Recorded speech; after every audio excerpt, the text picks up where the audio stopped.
السيد عبد الله شاهد رئيس الدورة السادسة والسبعين Mr. للجمعية Abdullah Shahed, Excellency, President of the 76th session of the General Assembly.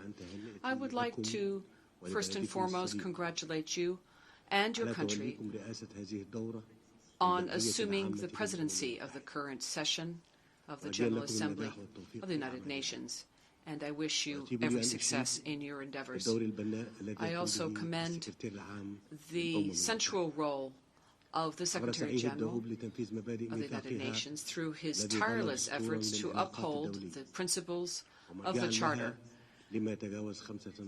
The Charter has been a rule book and a reference in international relations for more than 75 years, and it remains a hope in establishing a rule-based international order and a peaceful world. Ladies and gentlemen, the onset of the global pandemic almost 2 years ago has shown that there are common traits for humanity, but there are other aspects that can be shared, such as challenges, no matter our level of development. Here, it is appropriate to point out the relevance of this year's theme, reflecting the need to build our resilience to COVID-19 and our hope in recovery. That is why we must remove all obstacles preventing countries from accessing vaccines in a fair and equitable manner as a top priority. In that context, allow me to take this opportunity from this high tribune to present Egypt's view of today's world and our contribution to overcoming global challenges as a founding member of the United Nations and a number of regional organizations, so that we can look at the challenges of today's world. Mr. President, the Egyptian state is aware of and recognizes the gaps in economic recovery of states, depending on their ability to obtain sufficient quantities of vaccines. Indeed, developed countries continue to receive the majority of vaccines produced globally. Egypt underscores the need for a swift and effective response to meet the needs of the African continent. Indeed, our continent is that which is most impacted by the pandemic, while it has also continued to face other equally daunting challenges, some that are equally dangerous. For that reason, Egypt has sought to produce vaccines domestically, not only to meet the needs of our people, but also to export them to the African continent. Ladies and gentlemen, the prevailing circumstances have further exacerbated difficulties that we've experienced for decades, further weakening regional and international cooperation. And this is why it is necessary for the international community to provide support to the developing world and to include middle-income countries. These countries carry a significant democratic weight, as they are home to a large part of the world's population, making them major international consumers of goods and services and a driving force for world economic growth. In light of the recent international efforts to issue some $650 billion in special drawing rights at the IMF, we believe it is imperative to explore the best means to invest these resources for the benefit of the developing world. And in that context, reduce the debt of developing countries, especially African countries and middle and low-income countries, and provide preferential rates by providing the necessary means for concessional funding and encouraging direct investments to these countries. These measures would provide crucial support for national development efforts in line with relevant international and regional development agendas. Mr. President, we are convinced that development must include a comprehensive framework inclusive of the necessary rights for the development of individuals and the promotion of a life of dignity for societies. Accordingly, Egypt has adopted a series of economic reform policies, allowing us to implement ambitious social programs for the benefit of the most vulnerable groups. And we have achieved the SDGs in a number of areas across Egypt. Egypt has also managed to reduce disparities between rural and urban areas, as we are convinced that the provision of basic services in all parts of the country will promote political and social inclusion by creating suitable conditions for the freedom of thought and innovation to allow innovation to flourish, creating more impetus for progress. Mr. President, Egypt is well aware of the threats that environmental degradation pose to all aspects of our life and that of future generations, if not their survival, especially as a result of climate change. Its adverse effects have become evident to all, as demonstrated by the many severe climate events across the world in recent months, from floods to heavy rainfall to unprecedented spikes in temperature and wildfires. These events have had human, economic, and social implications, which then add to the heavy burden of states and governments,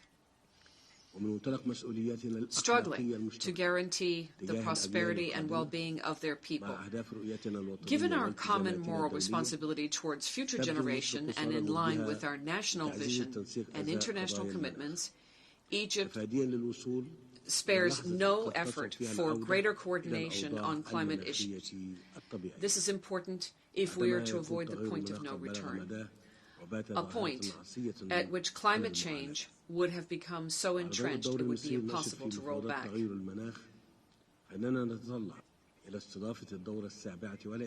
As an active participant in the climate change negotiations, Egypt looks forward to hosting the 27th Conference of State Parties in 2022. Mr. President, terrorism remains one of the largest challenges facing humanity today. In addition to violating people's most fundamental rights, especially the right to life, this phenomenon also distracts governments from fulfilling their socioeconomic and cultural duties towards their people. Egypt thus emphasizes that terrorism can only be eliminated by countering the Takfiri and extremist ideologies that lead to such a heinous phenomenon. We need a comprehensive approach that would go beyond security and military confrontation of terrorists and terrorist groups, but that would also include social, economic, development, and ideological factors as well. We must focus on the sources of terrorism and tackle those factors that push individuals towards this phenomenon. And this approach should be rooted both in national actions and international cooperation. In this regard, all countries must uphold their obligations under international law and relevant social security, Security Council resolutions, corrects the interpreter. I stress the need to hold accountable those countries that sponsor and harbor terrorists, including foreign terrorist fighters, by offering them shelter and support and facilitating their transit through territories, which threatens international peace and security. Ladies and gentlemen, Egypt is committed to promoting the human rights of its citizens. We make every effort to this end in full respect of the principles of citizenship and the rule of law. The Egyptian state is fully cognizant of the fact that Egyptians must be at the center of our comprehensive development efforts. the aim of which is to guarantee the dignity, rights, and freedoms of Egyptian citizens. The situation of human rights in Egypt has recently seen marked developments, reflecting the rights and freedoms guaranteed by the provisions of our Constitution and its amendments, and the relevant updated laws and legislation. The National Human Rights Strategy that Egypt launched a few days ago, following society-wide and civil society consultations, showcases Egypt's inclusive and constructive approach to all issues related to human rights. Mr. President, Egypt's election to the chairmanship of the current 15th session of the United Nations Peacebuilding Commission is the culmination of Egypt's continued and active contribution to promoting the United Nations peacebuilding architecture since its inception in 2005. This demonstrates the confidence that the international community has in Egypt to lead international efforts in this regard. We are the seventh largest contributor of male and female troops and police to UN peacekeeping operations. Mr. President, Egypt has always reiterated that there can be no stability in the Middle East without a just, lasting and comprehensive solution to the Palestinian question, which remains the central cause for the Arab region. This must happen in accordance with international resolutions to establish a Palestinian state along the June 4, 1967 border with East Jerusalem as its capital. In this regard, Egypt stresses the need to consolidate the ceasefire agreement reached on the 20th of May 2021. Egypt also calls upon the international community to take the necessary measures to improve the living conditions of the Palestinian people and to ensure humanitarian deliveries to the Palestinian peoples. Donors must be called upon to support UNRWA. This would pave the way for the reconstruction of the Gaza Strip. Egypt has also announced a pledge of $500 million for reconstruction efforts. The Middle East has a strategic location, but it is also in one of the most unstable regions in the world.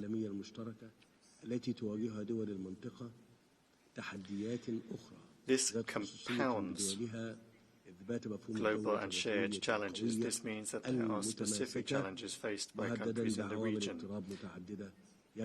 The concept of the strong and cohesive nation state is under threat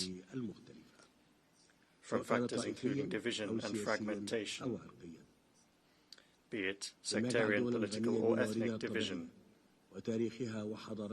This has meant that countries rich in natural resources, history and civilization, such as Iraq, a brother country, or rich in culture and diversity like Lebanon and Syria, or with resources and wealth such as Libya, or with strategically important locations such as Yemen, suffer numerous challenges. This proves that there is no alternative to the concept of the inclusive nation state. States that do not distinguish between its citizens and prevent any interference in the affairs of the Arab region. Mr. President, ladies and gentlemen, Egypt is closely linked to its African context, something that we are immensely proud of. This is geographical continuity, but also existential continuity. Hence the importance of cooperation of countries on this continent. But this must be a two-way street. It cannot be unilateral,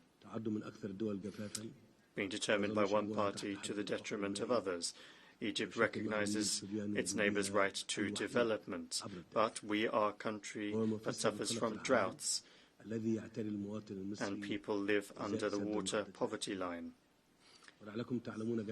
The Nile is Egypt's lifeline, which explains the extreme anguish that Egypts feel over the Renaissance Dam.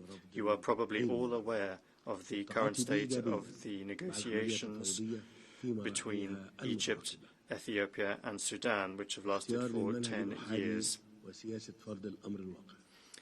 We have come up against intransigence and an unjustified refusal to engage positively in negotiations in consecutive steps. This is a unilateral approach and a policy of impositions which could further destabilize the region. Egypt has sought the help of the United Nations Security Council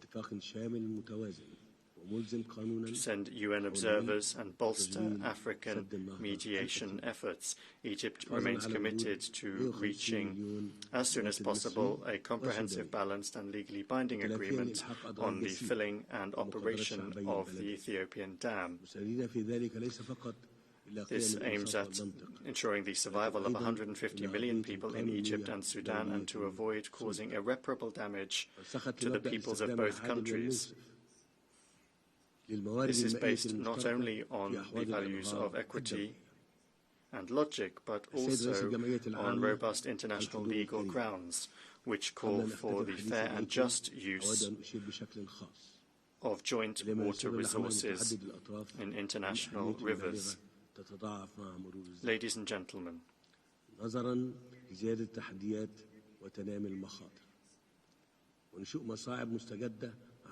multilateralism is key.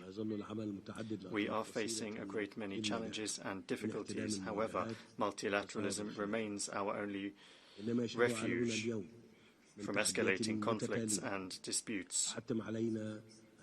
Given the multiplicity of challenges facing us today, we must reflect on the best way to mobilize the resources needed to overcome these challenges, and this is a priority for the benefit of all of humanity. This is Egypt's clarion call to all of humanity. Let us stand together to save ourselves before it is too late. Let us arm ourselves not with the logic of force, but the force of logic. Thank you for your kind attention, and I wish you all a successful session.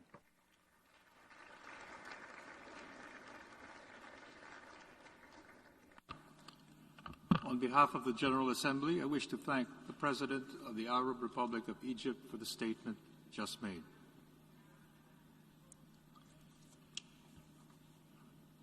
The Assembly will hear an address by His Excellency Pedro Castillo Terrones, President of the Republic of Peru. May I request protocol to escort His Excellency.